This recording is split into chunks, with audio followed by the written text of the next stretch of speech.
Please video tana share godha walinga warri channel keenya farratu taatanitti subscribe godhu. Bye. Assalamualaikum warahmatullahi wabarakatuh. Yo ya shamar kafon ilman oromo idile dunya da jirtan bakka jirtan nagenya hanya badada dubbuk isna godhu. Ega akkuma beekamutti biyya yaman keessatti shororkaa yookaan lola addaatu deemaa jira jechuudha. Lola gartee mootummaan kunii fi mootummaan Ameerikaa yookaan Israa'el jimmaman.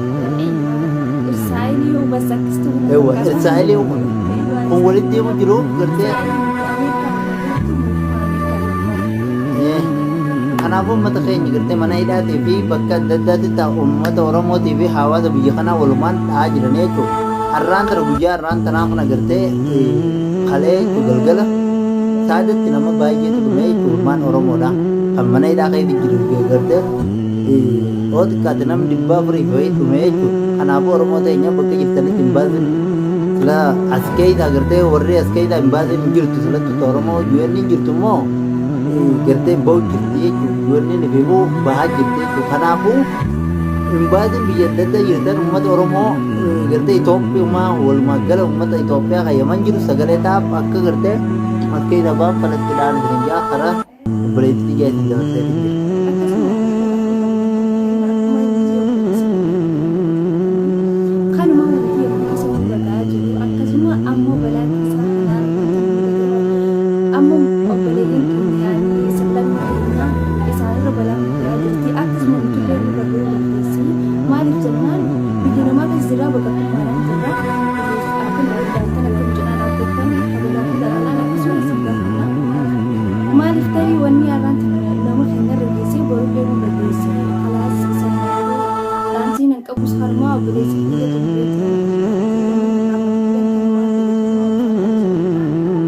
Ilmaan Oromoo gartee biyya tanatti yaa'aa jirtan kanaafuu biyyarraa yaa'aa jirtan dhaabbadha. As keessaatu lubbuu qabu uummanni asii fakkeenyaaf harki baay'een ilmaan qaba. Maatii warra horatee as keessatti ilmaan baay'ee qabu jira. Taarofni sanaa tana keessatti akka jabaa deemaa jira jechuudha. Sanaa tana keessatti gartee namni akka ta'u dhabeeti taarofa dura gosa seenu dhabee foddaan tolkanii gidiraa bulcharkan. Halka amma zaanan waraabu jiru kana duratti ammaan tana taarofa meeqaatti asitti darbamee jechuudha. Kanaafuu Oromooti warreen gartee maddi jawaasaa fa'aa jirtanis fayyadadhaa deema balaa jala karaa baadiyyaa fa'aa karaa gartee silaas gartee namni asii kun xiqqishoo gartee deemeellee bakka dhabu qabu isin hundumaafuu ifeegaan dhaamsa kiyya akkasumatti immoo keessattuu warreen mana hidhaa keessa jirtan erga guddaa Oromoon hidhaa jirti mootummaan biyyaa gartee warreen sagalee keenya dhageessan kun gartee sheer godhaa nama guddaa yookaan fe'amasa biraan gahaa jechuudha. Mootummaatu kanatti gartee saree nu godhe biyya abbaa tana keessatti mootummaan keenya akka saree nu laala kanaaf biyya abbaatti akka saree ta'uu jira jechuudha.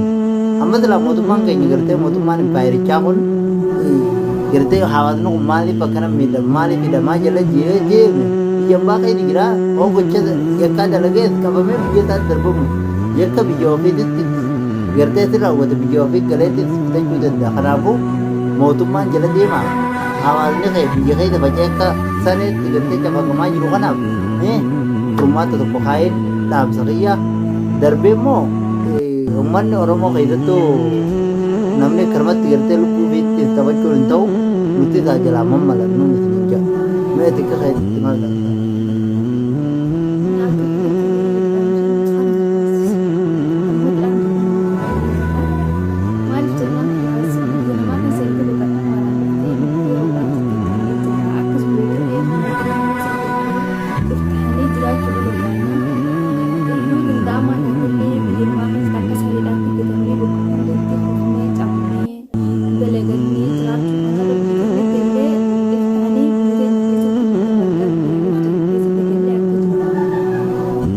biyya badhaatu san qabna biyya badhaatu san deemnee galguna biyya tana gaa'oo laaltanne guddaan biyya dhagaati biyya gartee bishaan isii to'oo xiqqaate meetira kumaa fi dhibba afurbaa qotanii mul'atu fayyadu jira biyya teenya immoo meetira kumaa dhibbaa fi meetira afurtam qonnaa bishaanii dhangala'aa jechuudha. Biyya gartee yoo miilaan akkanatti irra dhiittee firii facaaftee miilaan waliin dhiittee biqilchitee gartee cirraa callaa gaa harkatti irra teenyeeti sababa mootummaa impaayiricha gartee maraataa guggucha kanaaf jecha miidhamaa jirra jechuudha.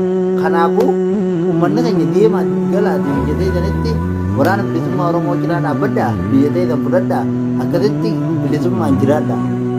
Biyyi teessan biyya gartee irratti beelaanii himti, biyya irratti rakkoo himatanii himti, biyya gartee irratti miskiina gargaara malee biyya irraa gartee miskiinummaan irraa nu ooftee biyya hambaa keessa saree taanu himti jechuudha.